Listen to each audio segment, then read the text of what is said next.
মাত্র এক বাটি মুড়ি দিয়েই সকালের হালকা সুস্বাদু এই টিফিন রেসিপিটি তৈরি করে নিতে পারো।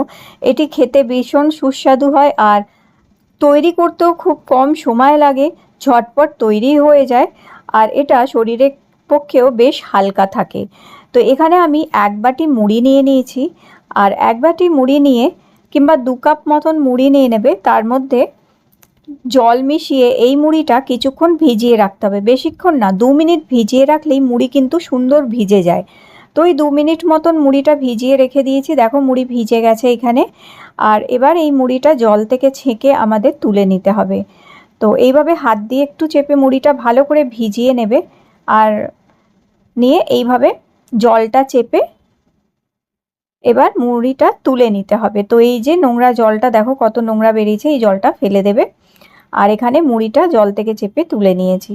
এবার আমাদের লাগছে এখানে ধনেপাতা। তো এখানে আমি ধনেপাতা নিয়ে নিয়েছি আর ভালো করে ধুয়ে পরিষ্কার করে নিয়েছি। এবার ধনেপাতার যে ডান্ডির দিকটা, সেই দিকটা থেকে একটু আর্ধেক এরমভাবে কেটে নিয়েছি আর পাতার দিকটা একটু আলাদা করে নিয়েছি। তো এবার যেই দিকটা একটু ধনেপাতার এই যে ডান্ডিগুলো ছিল, সেই দিকটা আমাদের এরকম বড় বড় করে একটু টুকরো করে নিতে হবে। তো এইভাবে বড় বড় করে একটু রাফলি আমি চপ করে নিয়েছি এগুলো। আর এরপরে আমাদের কিছু লাগবে কাঁচা লঙ্কা। আচ্ছা, ঝালটা এখানে তোমরা স্বাদ অনুযায়ী কম বেশি করতে পারো। আমি 4টে কাঁচা লঙ্কা দিয়েছি এখানে।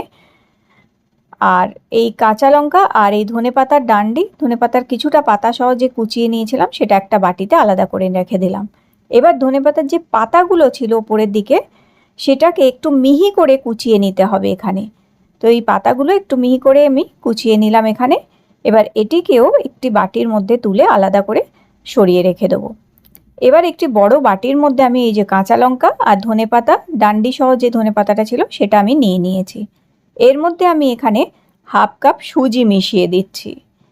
এরপরে এর মধ্যে ধুয়ে রাখা সেই মুড়িটা মিশিয়ে দিলাম।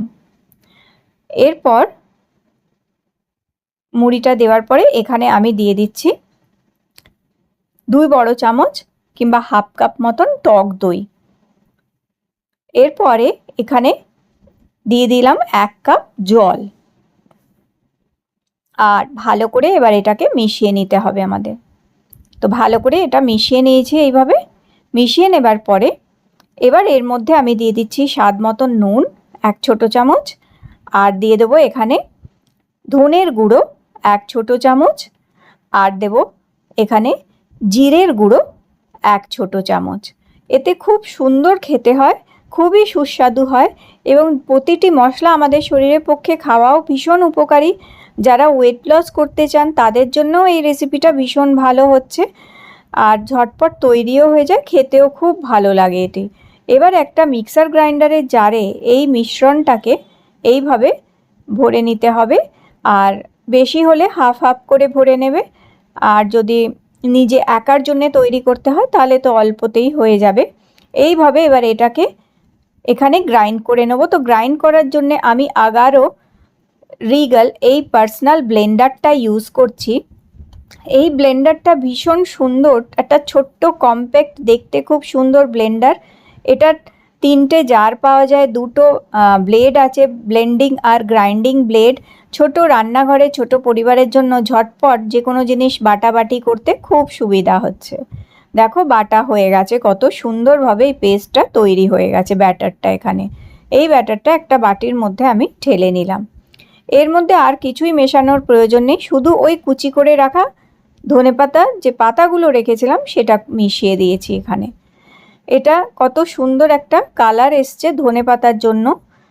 আর ধনেপাতার সাথে তোমরা চাইলে এর মধ্যে একটু পুদিনা পাতাও দিতে পারো, তাহলে আরও সুন্দর খেতে হয়, আরও টেস্টি খেতে হয়। এবার একটা ননস্টিক ফ্রাইং প্যান নিয়ে নিতে হবে। তার মধ্যে সামান্য একটু ঘি, বাটার অথবা তেল হালকা করে একটু বোলালেই হবে, খুব বেশি দেওয়ার প্রয়োজন নেই। 1 হাতা করে এই ব্যাটারটা দিয়ে এইভাবে ছড়িয়ে দিতে হবে একটু। আর ব্যাটারটা খুব বেশি পাতলা করবে না, একটু ঘন ব্যাটারটা রাখতে হবে। আর যেহেতু সুজি দেওয়া আছে, ব্যাটারটা যদি 5 মিনিট একটু ঢাকা দিয়ে রেখে দাও তৈরি করার পরে, তাহলে সুজিটা সুন্দরভাবে ভিজে গেলে আরও সুন্দর তৈরি হবে এটা।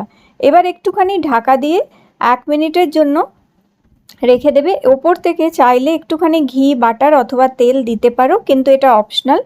যারা ঘি বাটার তেল একদমই খেতে চান না তারা এটা না দিতেও পারেন, ঘি বাটার অথবা তেলটা। শুধুই এটা ননস্টিক ফ্রাইং প্যানে এইভাবে ভেজে এগুলো তুলে নিয়ে সার্ভ করা যেতে পারে। তো কত সুন্দর মুড়ি আর সুজি দিয়ে একটা ব্রেকফাস্ট তৈরি হয়ে গেল। এইভাবেই সবকটা অল্প অল্প করে এরমভাবে ব্যাটার দিয়ে এটাকে ভেজে নিতে হবে, এবং এটি তৈরি হতে বেশি সময়ও লাগে না, খুব ঝটপট তৈরি হয়ে যায়।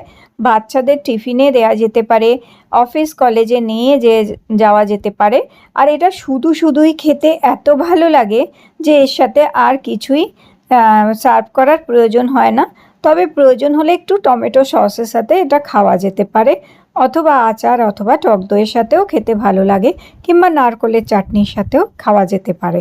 কত সুন্দর আর কত নরম সফট তৈরি হয়ে গেছে এই ব্রেকফাস্টটা।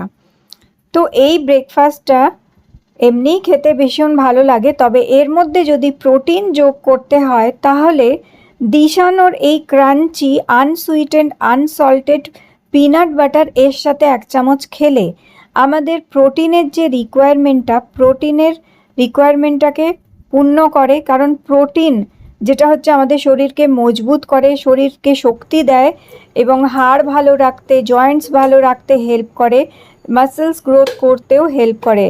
দিনে 2 বার করে 1 চামচ করে এই দিশানো crunchy unsweetened unsalted peanut butter যদি খাওয়া যায়, এর কিন্তু দারুণ উপকারিতা এবং গুড সোর্স অফ প্রোটিন হচ্ছে। এর মধ্যে হাই প্রোটিন গুড কোয়ালিটির পিনাটস দিয়ে তৈরি আছে। ব্যাস এইভাবে ঝটপট ব্রেকফাস্ট তৈরি করে নাও। আর আজকের এই ব্রেকফাস্ট ভালো লেগে থাকলে লাইক দিও, চ্যানেলটি সাবস্ক্রাইব করে রেখো। আবার দেখা হবে তোমাদের সাথে নতুন একটি রেসিপির সাথে।